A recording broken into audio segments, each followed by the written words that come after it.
Hello, me again. Now this is a little insert before I put the next video up of my journey. It was something obviously I was going to talk about because obviously this was just starting off as a video diary for myself, and obviously I've decided to put it on YouTube, so I think it's only fair that I tell you the full story instead of my full background story rather than cut corners. And obviously regards to myself, everything's been true up front because it's a video diary that I intended to start off at. But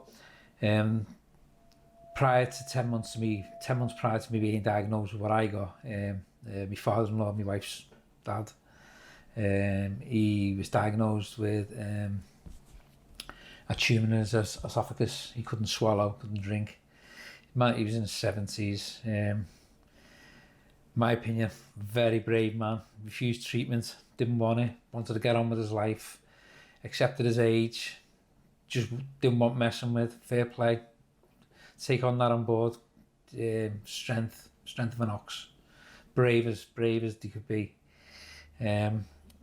So obviously we had this going on in the background, and then obviously when I get diagnosed and things like that. So there's the background, obviously why it was.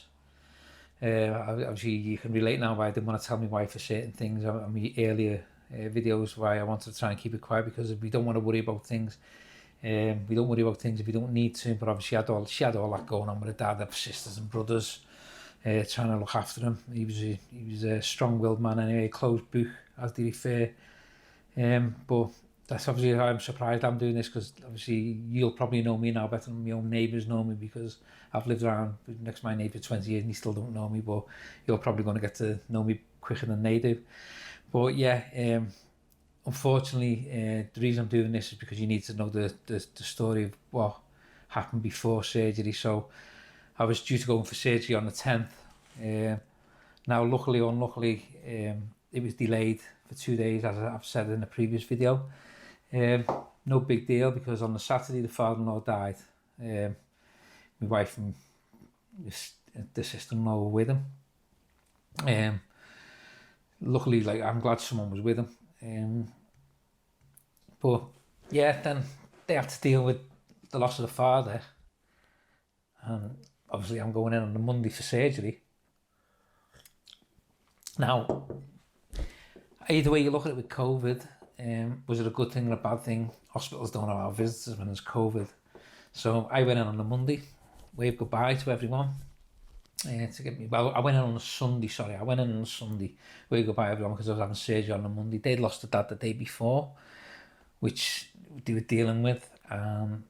Obviously, the Monday, I go in for surgery. My wife and her sister and her brothers are organising a funeral.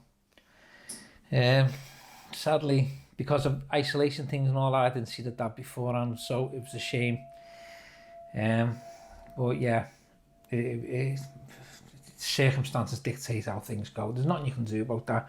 You take the rough with the smooth. You take the rough with the smooth with this condition anyway. So then I was in hospital all week. I'm glad there was no visiting. They came to visit me through windows and things like that.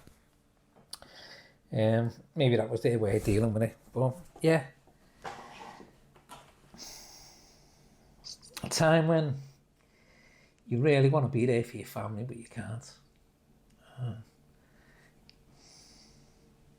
Yeah, that was a blow. That was a proper blow. Like I say, this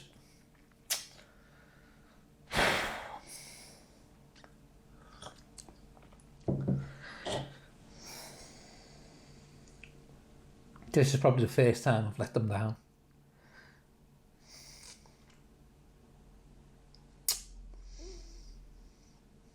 But yeah, probably the first time I got emotional as well, but yeah. So obviously they were dealing with that. Obviously I had my surgery, and then obviously it came out after the operation, and you'll see the next video now of what came off after. But yeah, I want you to know, yeah, that this was going on in the background, and yeah, I'm only upset because of what they had to go through. I'm not bothered about myself. Really not.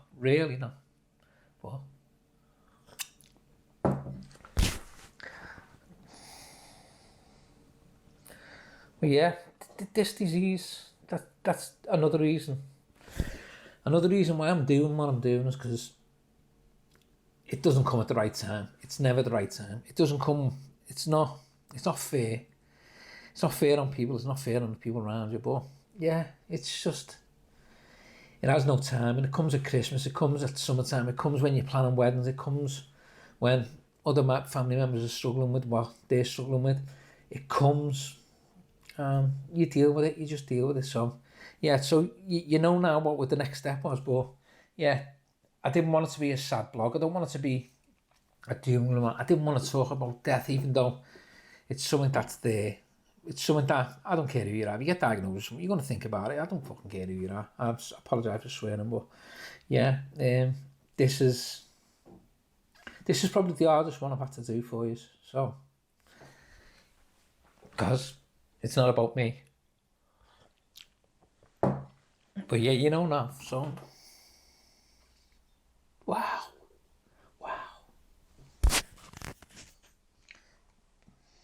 Well, yeah, you know, we'll take it from there. You know the next step. And we'll see how it is. And yeah, we'll take it from there. Wow, like I say, it's just, I didn't want to get this emotional. I didn't even think I would. But yeah, I thought, yeah, maybe you should know a little bit more of the background. You know it now, so yeah. But yeah, yeah, it is what it is, yeah. So, you know now, my next step now, so obviously, you know we lost the mother-in-law. I don't, well, you'll know now anyway, I think I mentioned it in a couple of blogs from them. We did lose the mother-in-law 10 years ago to lung cancer. So, and cancer has been a preliminary thing in my wife's family. So, we know the do's and don'ts, and we know how devastating it can be. This is the last time I'm going to start talking about devastation anyway, so. Yeah, I can't believe I'm getting quite emotional about it, but yeah.